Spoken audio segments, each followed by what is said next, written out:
Mis padres vendieron mi carro para pagarle el viaje de graduación a mi hermana adorada, diciendo que ella lo merecía más.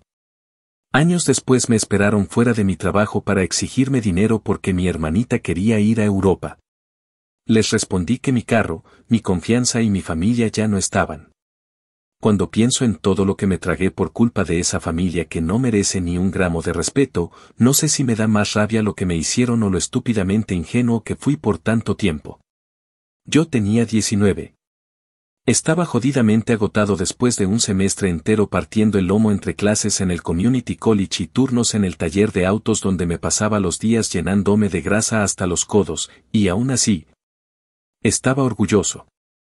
Orgulloso porque por primera vez en mi vida estaba logrando algo por mí mismo, sin deberle nada a nadie, sin pedir favores, sin sentir que era un estorbo en una casa donde, si no eras Mónica, mi hermana dorada, simplemente no existías. Cada centavo que me ganaba, lo ahorraba con una disciplina casi obsesiva. Mientras otros salían de fiesta, se compraban ropa o pedían comida a domicilio, yo me conformaba con pan de molde barato, arroz recalentado y agua de la llave. Todo porque quería algo mío. Algo que representara que no estaba condenado a vivir bajo sus reglas.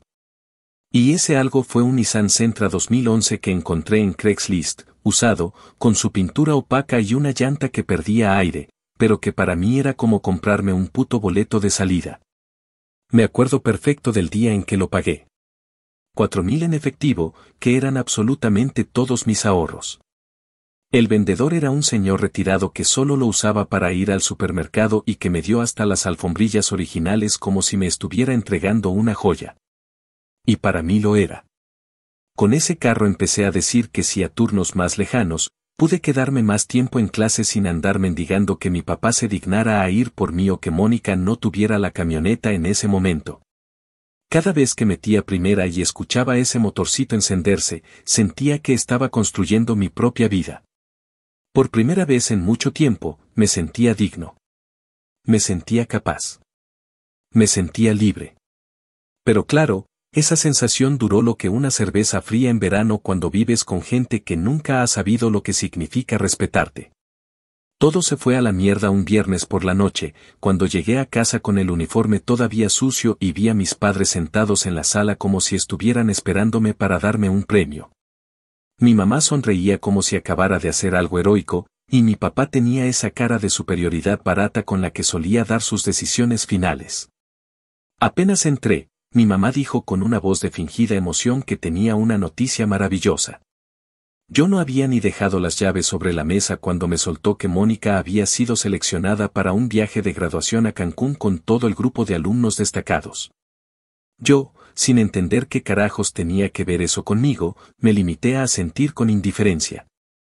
Pero entonces vino el balde de agua fría, como no querían que mi hermanita se sintiera menos que las demás niñas, y como no había suficiente dinero para todo.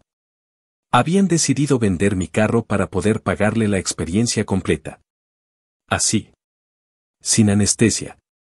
Sin preguntar. Sin siquiera simular que respetaban el esfuerzo que yo había hecho para tenerlo. Recuerdo cómo me quedé mudo por unos segundos, como si el mundo hubiera bajado el volumen de golpe. Solo podía mirar sus bocas moviéndose mientras me decían que era solo un carro, que ya habría tiempo para que yo tuviera otro, que la familia tenía que hacer sacrificios. Que ella se merecía algo bonito después de haber estudiado tan duro y que, además, el carro estaba a nombre de papá, así que legalmente no era mío. Ahí supe que no valía la pena discutir. Ni gritar, ni llorar, ni intentar razonar. Ya lo habían vendido. Lo dijeron como quien habla de haber donado una lámpara vieja. Me lo quitaron con una frialdad que nunca voy a poder olvidar, y cuando traté de decir que había sido yo quien lo había comprado. Mi papá solo me dijo que los muchachitos no saben administrar y que si realmente quería ayudar a la familia, debía apoyar con alegría y no con egoísmo. Esa noche no dormí. No comí. Me senté en el borde de la cama mirando la pared como un zombi y pensando en lo fácil que había sido para ellos arrancarme lo poco que tenía. Al día siguiente, sin decir nada, agarré 2 mudas de ropa, mis herramientas y una caja con algunos papeles. Dejé una nota que decía no se molesten en buscarme y me fui.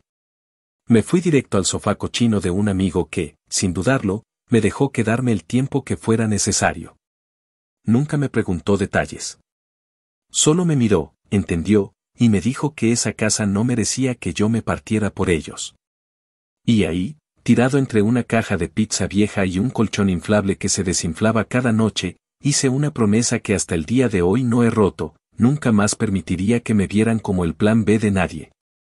Nunca más me iban a usar como repuesto.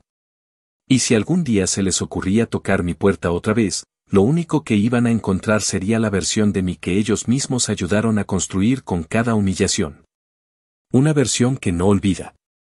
Una versión que cobra. Y que cuando cobra, lo hace con intereses.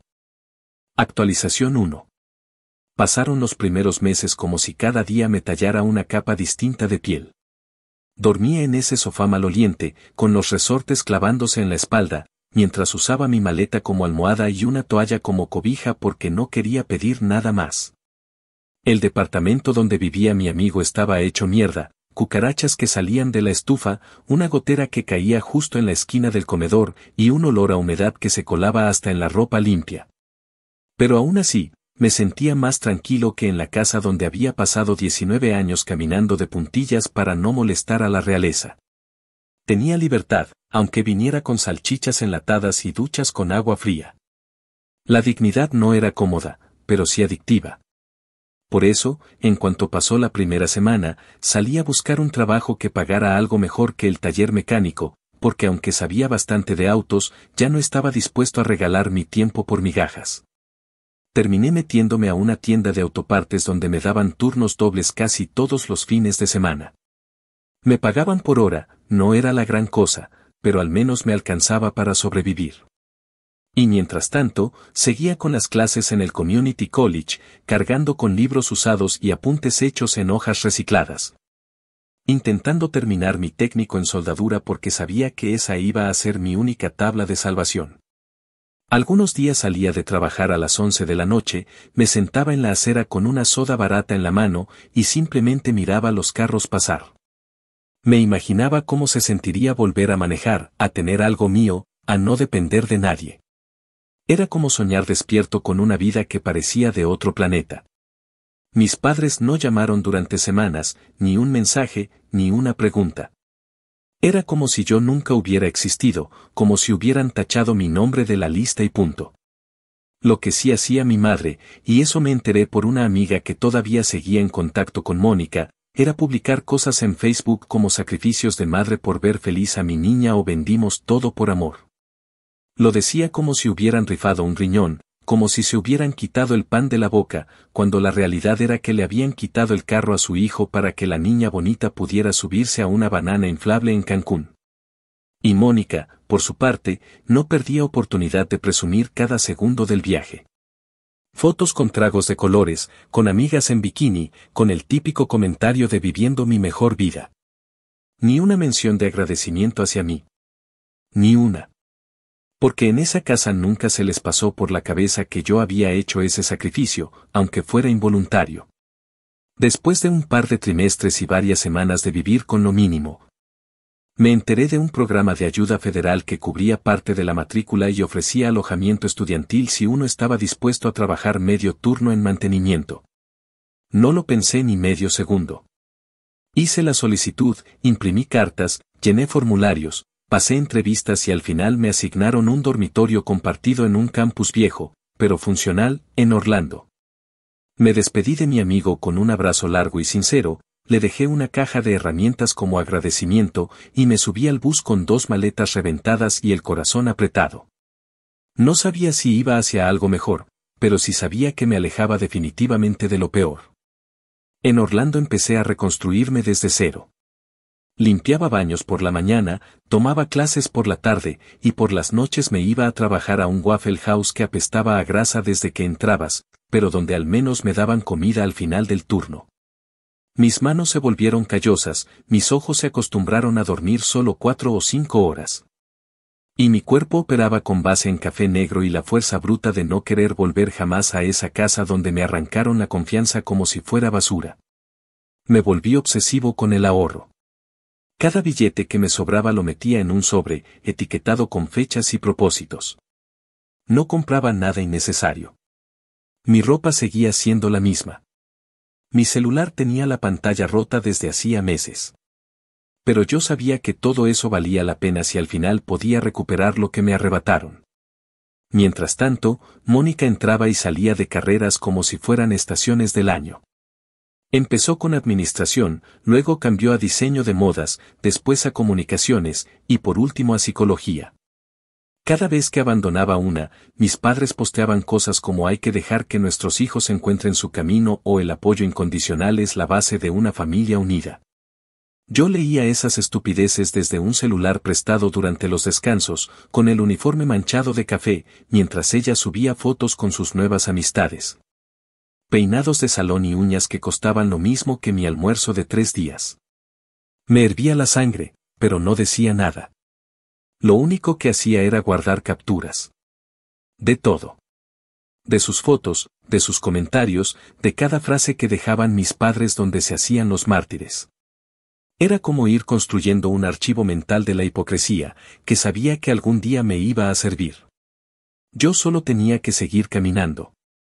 Y cuando llegara el momento, nadie iba a poder decir que no lo vieron venir.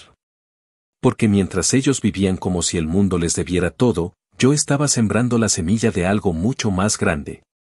Algo que no se podía comprar ni con todos los viajes a Cancún del mundo. Actualización 2. Cuando finalmente terminé el programa de soldadura, ya no era ese muchacho de 19 años con la cara llena de frustración y el corazón roto por la traición más descarada que me habían hecho. Era alguien distinto, endurecido por los turnos dobles, por las duchas rápidas en baños comunitarios.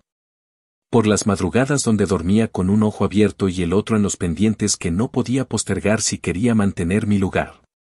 Recibí el certificado con las manos temblorosas no por emoción, sino por todo el puto peso que traía encima. Atrás quedaban los años donde trabajaba para sobrevivir, ahora, por fin, iba a poder trabajar para construir algo real. Fue entonces cuando empecé a aplicar a empleos en distintos estados, sin límite ni miedo. Sabía que tenía la formación, sabía que tenía la experiencia, y lo más importante, sabía que no tenía absolutamente nada que perder. Me aceptaron en una empresa de mantenimiento industrial ubicada en Houston, y aunque al principio el sueldo no era una locura, el ambiente, las condiciones y sobre todo las oportunidades de ascenso hacían que valiera la pena cada gota de sudor. Llegué con una mochila, una caja de herramientas y un colchón inflable que había comprado con descuento. Mi primer apartamento era un estudio diminuto con paredes delgadas, una estufa que chispeaba cuando la encendías y un olor raro en la alfombra que nunca logré quitar del todo. Pero tenía mi espacio. Mi nombre en el buzón. Mi nombre en el contrato. Mi cama, aunque se desinflara a medianoche. Mis reglas. Me sentía como si por fin alguien me hubiera dado el puto derecho a existir sin estar mendigando explicaciones o permiso. El trabajo me absorbía por completo, y eso era justamente lo que necesitaba. Pasaba días enteros supervisando sistemas de presión en fábricas, soldando piezas que necesitaban precisión quirúrgica en condiciones miserables. Subiéndome a estructuras donde el sol te rajaba el cuero cabelludo y el sudor se te metía por los párpados. Pero cada cheque que llegaba lo guardaba con un fervor casi religioso. No salía. No gastaba. No me daba lujos. A lo mucho, los viernes me permitía una cerveza barata y una hamburguesa grasosa que comía en soledad, como una especie de ritual. Mi meta era clara, quería comprarme otro carro, pero esta vez sería distinto. No iba a ser solo un medio de transporte, sino una puta declaración de independencia. Así que esperé. Ahorré cada centavo. Y cuando por fin tuve el dinero, fui a un concesionario en las afueras de la ciudad, donde encontré una pick-up usada, sólida, sin lujos, pero resistente como una roca. Tenía arañazos, sí, y el motor sonaba como si llevara décadas en batalla, pero era mía. La compré a mi nombre. Con seguro completo. Y lo primero que hice cuando me entregaron las llaves fue abrir la guantera y meter una copia impresa, en blanco y negro, de una foto vieja del Nissan que me arrebataron. No era nostalgia. Era una promesa silenciosa, nunca más. Mientras yo construía esa vida a base de trabajo, mi hermana parecía vivir en una jodida comedia romántica de bajo presupuesto. Cambiaba de novio con cada estación, se tomaba selfies con copas de vino que seguramente ni sabía pronunciar, y cada tanto anunciaba que iba a cambiar de carrera porque había descubierto su verdadera vocación. Mis padres, por supuesto, le aplaudían hasta los tropiezos. En cada publicación ponían cosas como orgullosos de nuestra guerrera, una mujer valiente nunca se detiene, o peor aún, el camino del éxito no siempre es recto. Todo mientras la mantenían como si fuera una muñeca de porcelana que no podía pisar el suelo. No sé exactamente en qué momento se enteraron de que yo ya tenía un trabajo estable, una casa propia y un vehículo decente, pero lo que sí sé es que fue cuestión de semanas para que empezaran a dar señales de vida. Primero, mensajes casuales. Mi madre escribiendo cosas como te extrañamos o me encantaría que vinieras a casa a cenar. Luego, mi padre mandando cadenas religiosas por WhatsApp, como si de pronto se hubiera vuelto devoto y quisiera darme sermones. Nunca mencionaban lo que me hicieron. Nunca reconocieron el robo. Solo intentaban fingir que nada había pasado. Como si el silencio prolongado borrara los actos. Yo no respondía. Ni siquiera abría los mensajes. No por orgullo, sino porque sabía que cualquier apertura iba a ser interpretada como una oportunidad. Y no. No me fui de esa casa para convertirme otra vez en su pendejo de confianza.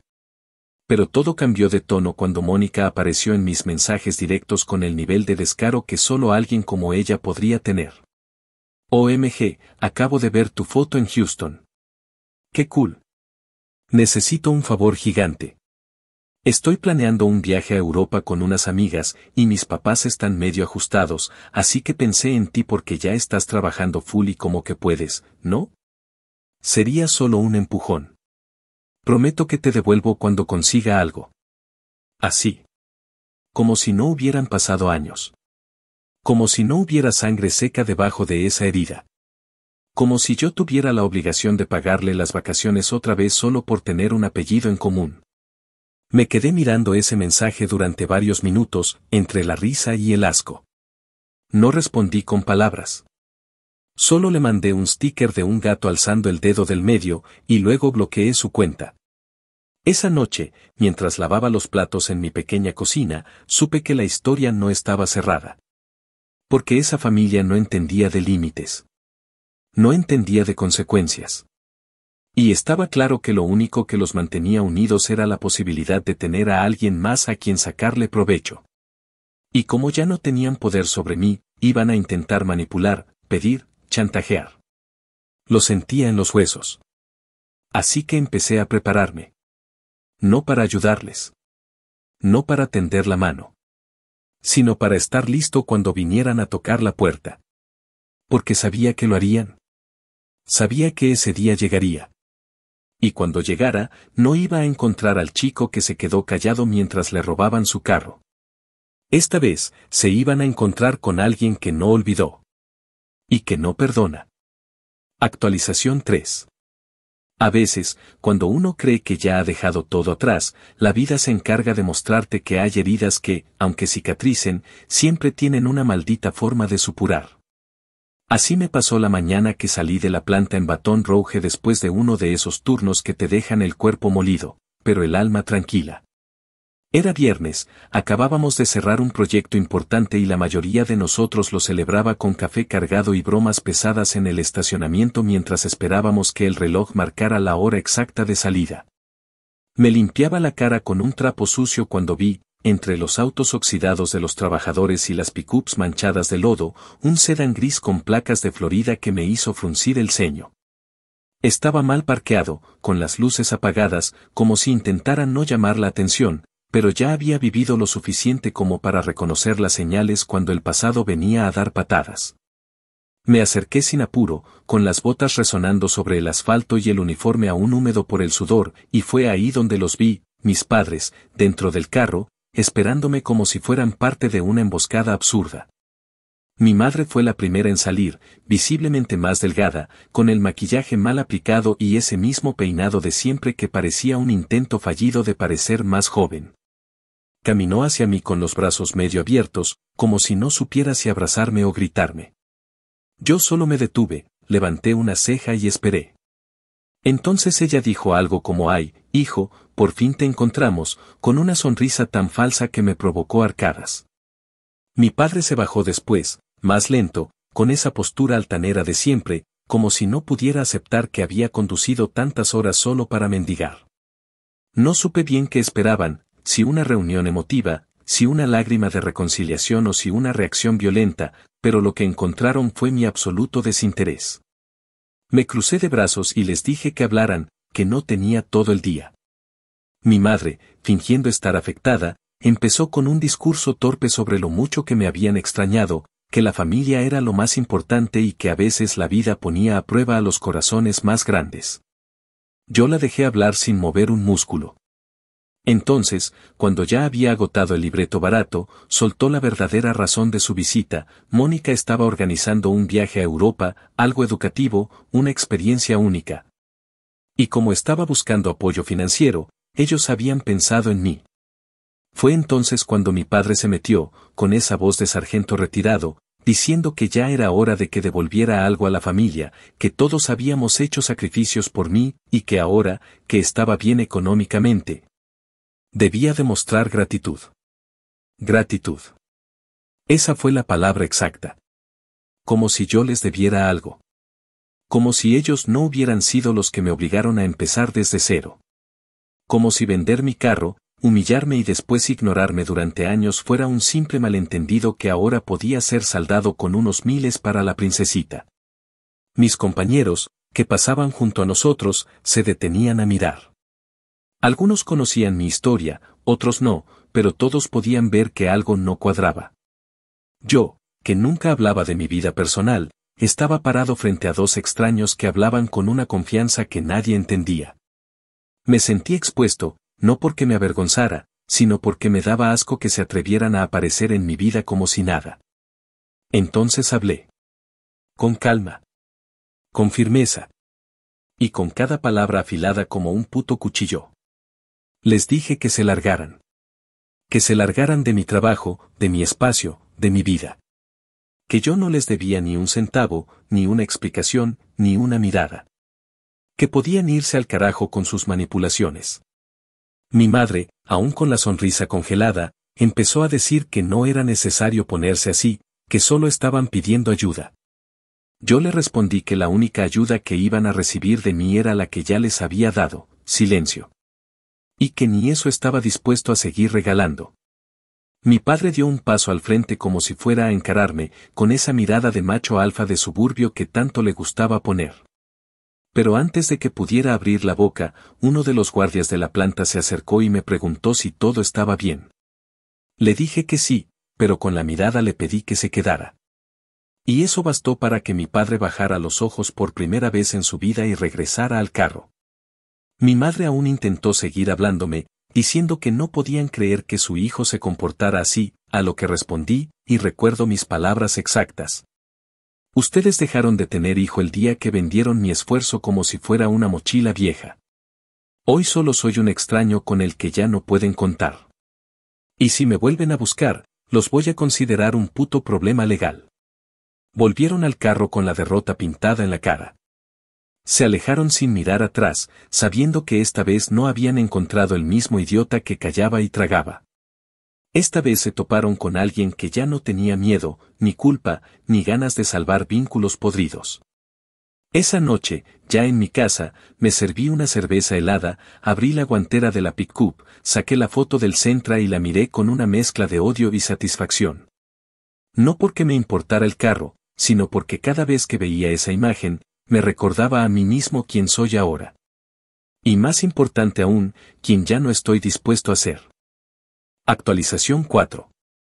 Desde aquel día en el estacionamiento de la planta, no volví a verlos. Durante un tiempo pensé que tal vez, solo tal vez, habían entendido el mensaje.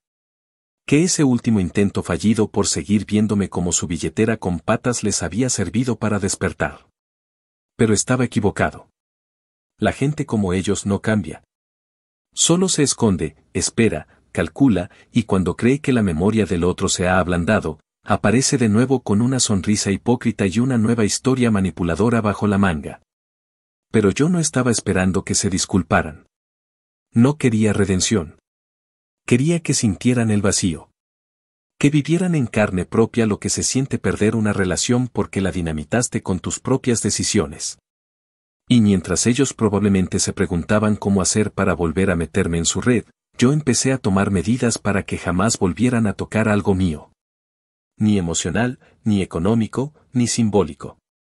Fue por esa misma época que me entró una necesidad obsesiva de recuperar todo lo que una vez me quitaron. No el carro en sí. No era por las ruedas ni por el motor, mucho menos por el valor de reventa. Era por lo que representaba. Por el abuso. Por la humillación.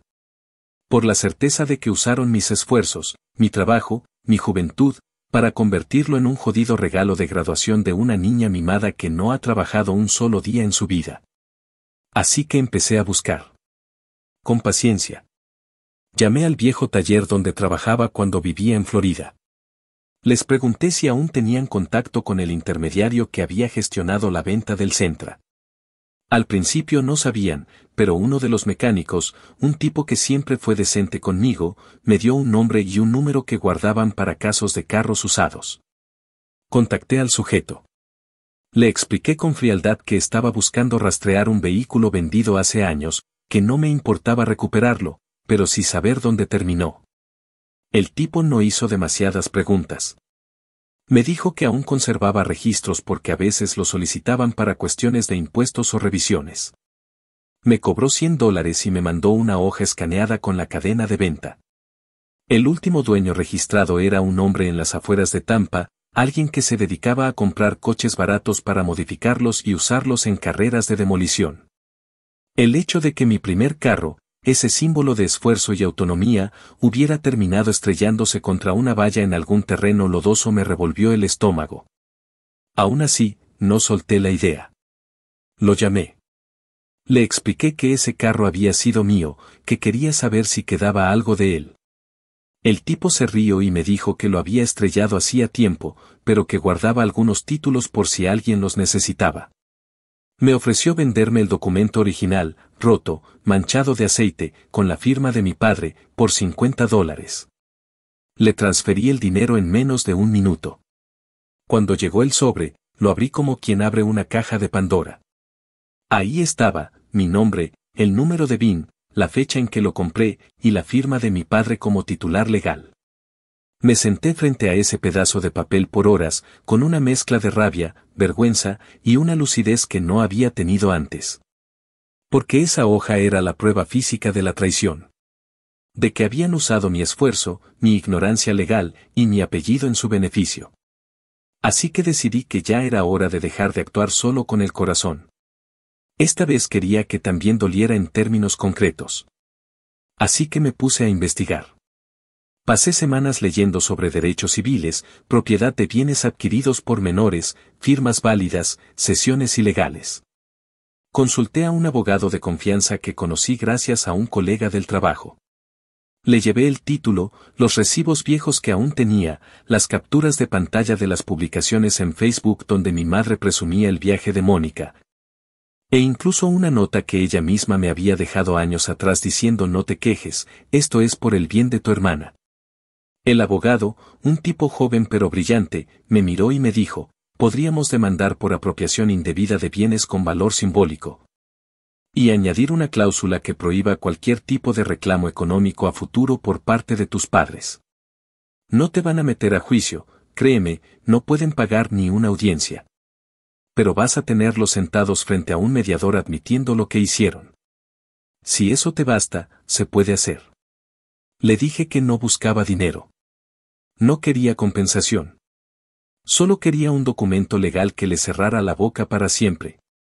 Que dijera, de forma escrita y firmada, que ellos habían actuado mal, que no volverían a pedirme nada, que renunciaban a todo derecho de acercarse a mí con demandas, peticiones o manipulaciones.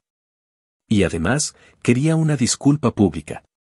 No una carta bonita. No un correo electrónico. Quería un puto post en Facebook, desde sus cuentas, donde reconocieran lo que hicieron. Aunque fuera solo para sus amigos, para sus primos lejanos, para sus vecinos hipócritas. Quería que les ardiera el orgullo. Iniciamos la demanda simbólica por la vía civil. No costó mucho. Solo hubo que presentar la evidencia, redactar el requerimiento y fijar la fecha de mediación. Ellos recibieron la citación una tarde cualquiera, y fue ahí donde todo reventó. Mónica me escribió primero, furiosa, diciendo que estaba hundiéndolos por un carro viejo y que estaba actuando como un resentido. Yo le respondí con una sola línea: Europa puede esperar, hermana. No volví a saber de ella. Mis padres me mandaron un correo largo, plagado de excusas y victimismo, donde hablaban de sacrificios, de errores, de lo difícil que fue criarnos, de lo injusto que era todo. Lo ignoré. El proceso seguía. La cita estaba fijada. Y aunque sabía que ellos iban a intentar llegar a algún acuerdo fuera del tribunal, me negué. No quería llamadas. No quería arreglos familiares. Quería verlos ahí. Frente a frente. Sentados, incómodos, obligados a admitir que ya no tenían ningún tipo de control sobre mí. Quería que por una vez en su vida, les temblaran las piernas. Porque si no iban a aprender por amor, iban a aprender por consecuencia. Y yo, con todo lo que me habían quitado, ya no tenía ninguna puta intención de perdonarlos. Solo quería justicia. Y estaba a punto de conseguirla. Actualización 5.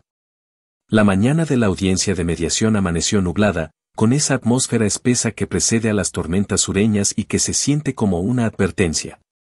Me levanté antes de que sonara el despertador, me duché en silencio, preparé un café tan fuerte que me rasgó la garganta al primer sorbo, y repasé por última vez la carpeta que había armado con cada detalle que, por separado, podría parecer insignificante, pero que en conjunto contaban la historia completa: recibos de pagos en efectivo que hice años atrás para mantener el carro, fotos impresas de su estado antes de la venta, capturas de los posts donde mi madre se ufanaba del sacrificio familiar por la princesa, y hasta mensajes viejos que Mónica me había mandado cuando se enteró de la demanda, en los que se leía claramente su desprecio disfrazado de indignación. No quería dejar ningún cabo suelto. Aquello no era solo una mediación legal, era un ajuste de cuentas emocional que había tardado demasiado en llegar. Llegué al edificio judicial con tiempo de sobra. Me senté en la banca de espera del pasillo principal, vestido con unos jeans oscuros y una camisa abotonada que había planchado la noche anterior, no porque tuviera algo que demostrar, sino porque quería que me vieran entero. En control. Sin rastro del muchacho al que le habían arrebatado su primera propiedad sin culpa ni remordimiento. Quería que, al verme, se les hiciera imposible fingir que nada pasó.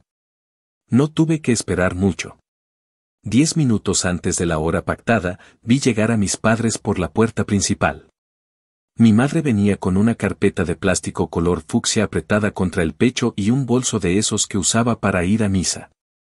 Mi padre caminaba detrás, con la espalda ligeramente encorvada, el ceño fruncido, y el mismo andar de quien se niega a aceptar que está allí por su propia culpa. No me miraron al principio. Se sentaron lejos de mí, en otra banca, como si así pudiera negar la realidad que se venía encima. El mediador llegó puntual. Un hombre calvo, de rostro afilado, que no parecía dispuesto a perder tiempo con sentimentalismos. Nos llamó por nombres completos, uno por uno, y cuando nos acomodamos dentro de la pequeña sala, me sentí como en una representación absurda de todo lo que nuestra familia nunca fue. Gente adulta resolviendo un problema con madurez. Pero en cuanto el mediador nos explicó que debíamos exponer nuestros puntos con claridad y sin interrupciones, supe que ellos no iban a resistir mucho. Me tocó hablar primero. Expliqué cada detalle con precisión, sin titubear, pero sin adornos. Dije que el vehículo en cuestión fue adquirido con fondos propios, que fue vendido sin mi consentimiento cuando aún era legalmente menor, que la transferencia se hizo violando acuerdos familiares básicos. Y que el motivo de la demanda no era económico, sino simbólico. Quería una constancia legal de los hechos, un acuerdo de no reclamación económica futura, y una disculpa pública, simple, sin adornos, pero escrita y publicada por ellos. Solo eso. Nada más. Mi madre se revolvió en la silla como si cada palabra que salía de mi boca le estuviera clavando una espina. Mi padre mascullaba entre dientes, pero no se atrevía a interrumpirme. Cuando les tocó hablar, lo hicieron con un tono que oscilaba entre la indignación y la lástima. Mi madre empezó diciendo que nunca fue su intención hacerme daño, que en ese momento pensaron que era lo mejor para todos, y que si supieran que iba a doler tanto, no lo habrían hecho. Mi padre, por su parte, adoptó ese tono moralista y acusatorio que tanto le gustaba, diciendo que en cualquier casa decente, los hijos no demandan a sus padres por un puto carro. Así, con esas palabras. Fue ahí cuando el mediador lo interrumpió y le recordó que no estábamos ahí para debatir valores abstractos, sino hechos concretos. Mi padre apretó la mandíbula y se quedó callado. No porque entendiera, sino porque se sintió expuesto. El mediador les preguntó si estaban dispuestos a firmar el acuerdo. Lo leyeron con recelo, como si cada línea fuera una bofetada. No había cláusulas raras, no había trampa.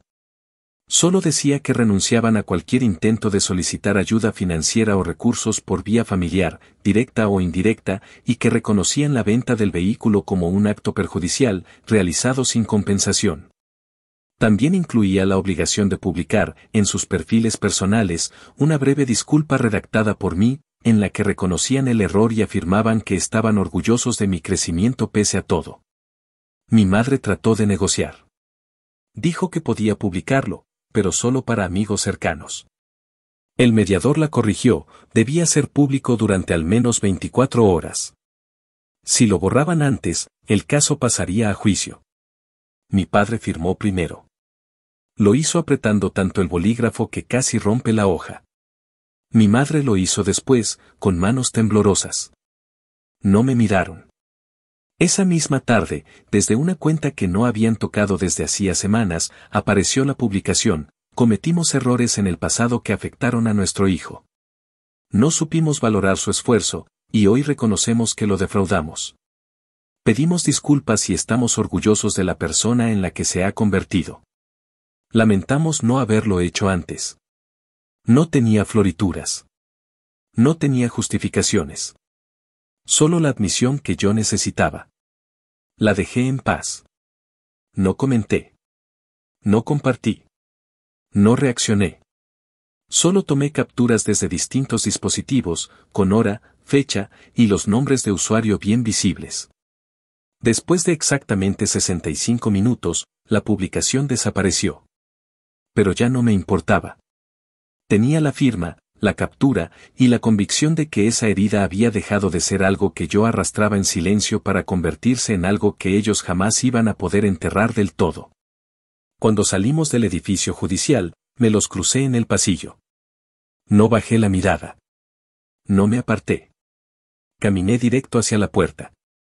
Pero antes de cruzarla, me detuve, giré apenas el rostro y les hablé sin alzar la voz, con esa calma que solo tienen los que ya no sienten ni miedo ni odio.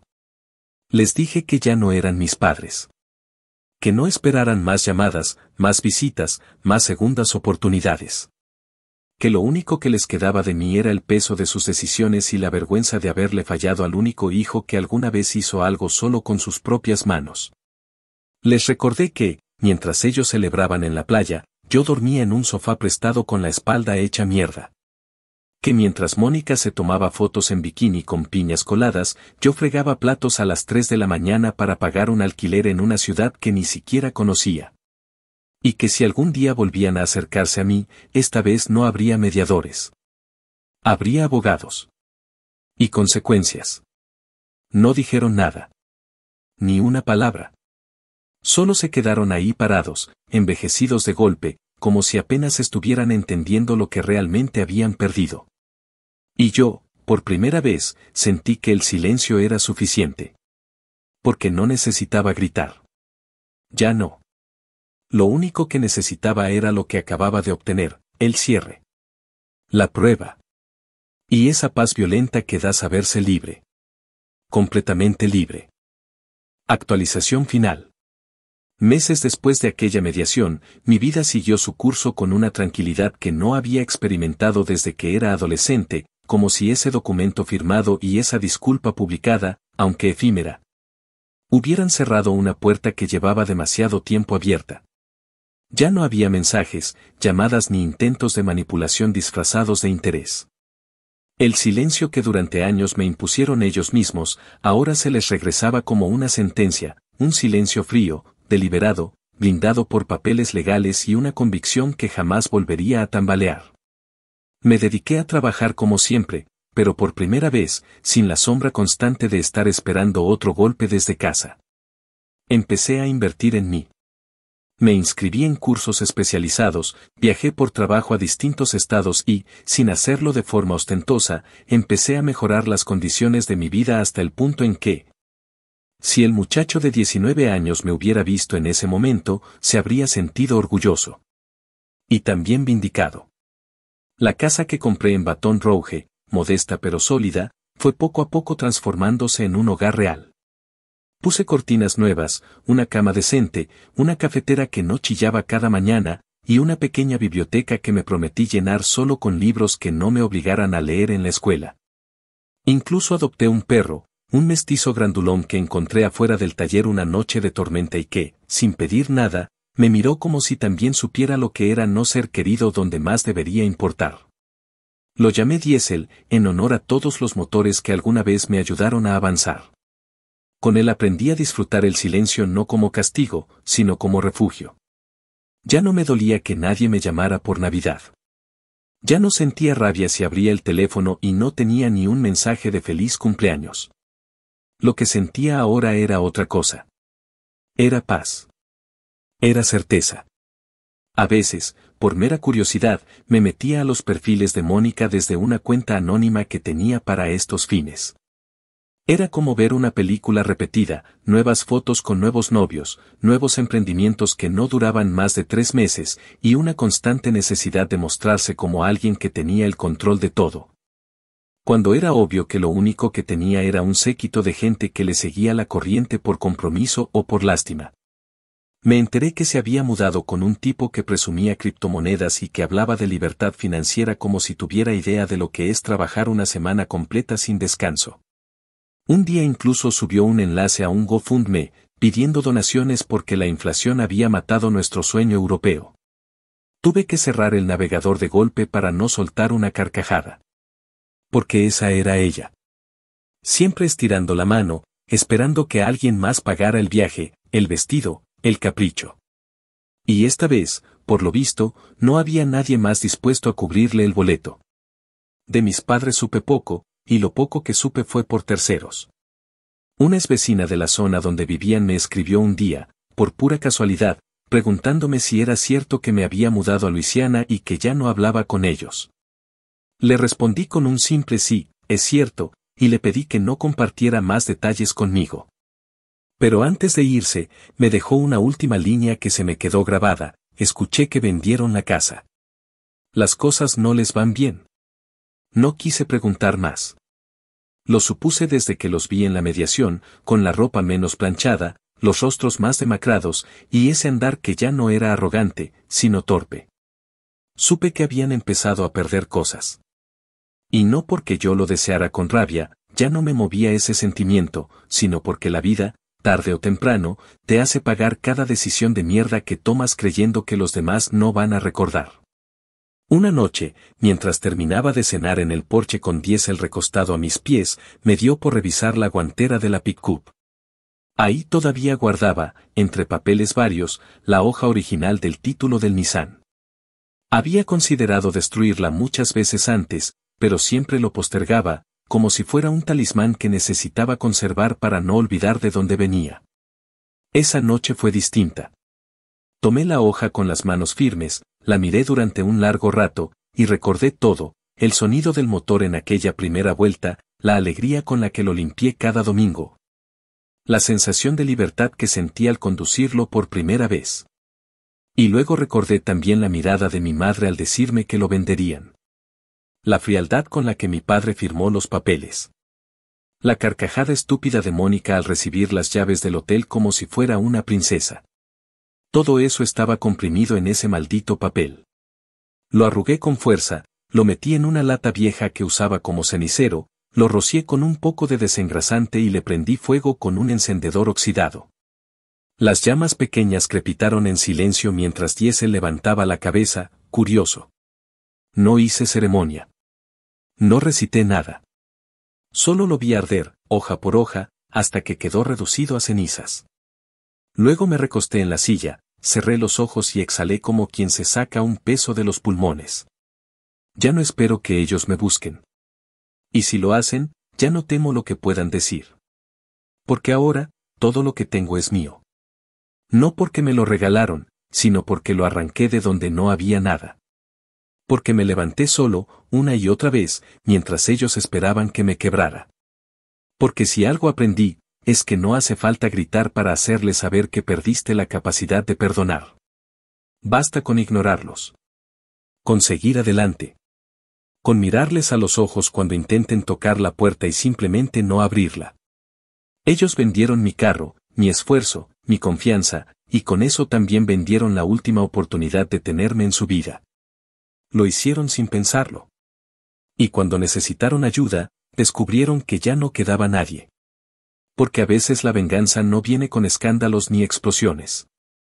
A veces es simplemente el eco de su vacío chocando contra tu paz. Y créeme, suena a gloria.